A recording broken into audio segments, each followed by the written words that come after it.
हर रहस्य की एक कीमत होती है, और जब सच्चाई दोस्ती के बीच आ जाए तो भरोसा सबसे खतरनाक खेल बन जाता है। आरव अब सिर्फ अपनी कहानी नहीं बल्कि अपने अस्तित्व के लिए लड़ने वाला था। बारिश थम चुकी थी, लेकिन हवा में अब भी एक अजीब सी ठंडक थी। आरव, रिया और कबीर किसी तरह उस सर्वर रूम से निकल आए थे। उनकी आंखों में डर नहीं बल्कि अब गुस्सा था। आरव ने कहा, अब ये डरने का वक्त नहीं, अब उन्हें बेनकाब करने का वक्त है। रिया ने उसकी तरफ देखा, लेकिन किस पर भरोसा करें? हर जगह कैमरा है, हर जगह कोई ना कोई सुन रहा है। कबीर ने लैपटॉप खोला। अगर हम इनके सिस्टम में घुस जाएं, तो शायद पता चल सके कि ये सर्कल चलाता कौन है। उन्होंने रात भर काम किया। फाइलों के बीच उन्हें एक नाम बार बार दिख रहा था, प्रोजेक्ट TS, और उसके नीचे लिखा था अप्रूव्ड बाय VM। रिया बोली, VM? ये कौन है? आरव ने धीरे से कहा, विक्रम मल्होत्रा, कॉलेज ट्रस्ट का हेड। अब सब कुछ जुड़ने लगा था। अगली सुबह आरव अकेले ट्रस्ट बिल्डिंग में गया। विक्रम मल्होत्रा अपनी चमकदार कुर्सी पर बैठा था। उसकी मुस्कान ठंडी थी। तो तुमने सब जान लिया? उसने कहा। आरव ने जवाब दिया, आपने छात्रों की प्राइवेसी से खेला, उनकी जिंदगी को फिल्म बना दिया। विक्रम बोला, नहीं आरव, हमने सच्चाई रिकॉर्ड की। तुम सब असली किरदार हो और दर्शक वही चाहते हैं, असलीपन। आरव की मुट्ठी कस गई। आपने हमसे सब छीन लिया, हमारी कहानी, हमारी दोस्ती। विक्रम ने कहा, कहानी तुम्हारी थी, लेकिन अब वो हमारी प्रॉपर्टी है। उसी वक्त आरव का फोन वाइब्रेट हुआ। मेघा का मैसेज था, don't trust anyone, even Kabir.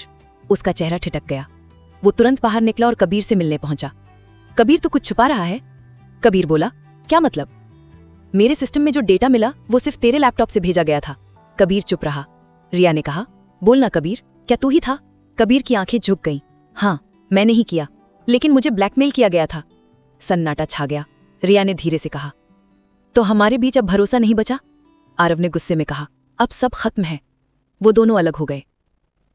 रात को आरव अकेला बैठा था।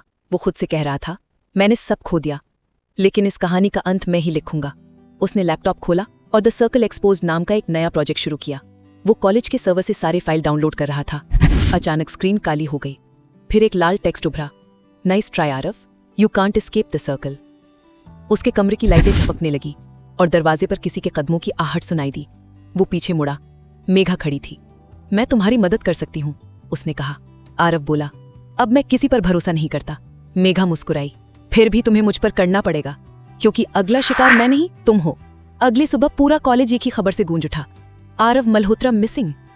रिया ने खबर सुनी तो उसका चेहरा सफेद पड़ गया। कबीर बोला, ये सर्कल अब बहुत आगे निकल गया है। रिया ने धीरे से कहा, नहीं, खेल अभी बाकी है।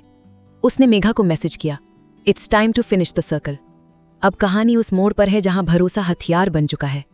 कौन सच बोल रहा है, कौन झूठ, ये तय करेगा अगले भाग की शुरुआत, क्योंकि द सर्कल अब अपने सबसे खतरनाक रूप में आने वाला है।